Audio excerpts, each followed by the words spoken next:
Problemado maraming magsasaka sa Marcos, Ilocos Norte matapos mabulok ang tinatayay 100 sako ng mga inimbak nilang palay. Kwento ng mga magsasaka, inanin nila ang mga palay at inimbak bago manalasa ang bagyong Julian. Pero hindi na napatuyo ang mga ito dahil sa mga naranasang pagulan, kaya nabulok ang mga ito sa bodega. Pailang palay sinusubukan nilang ibilad at patuyuin, baka sakaling mapakinabangan pa.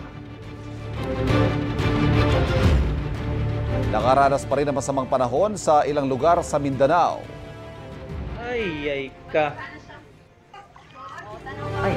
Sa Santo Niño, South Cotabato, binaha ang ilang bahay sa barangay Teresita kagabi, dulot ng malakas na ulan.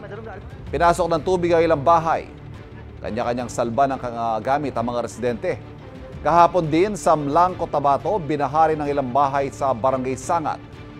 Sa Davao City, lampas tuhod na bahang na merwisyo sa barangay Matina Crossing. Pinasok din ang baha ang ilang bahay. Sa MacArthur Highway, naglutangan ang mga basura dahil sa baha at pahirapan ang biyahe ng mga motorista. Maraming pasahero ang stranded. Ayon sa Pag-asa, ang nararanasang malakas na ulan sa ilang lugar sa Mindanao ay dulot ng easterlies.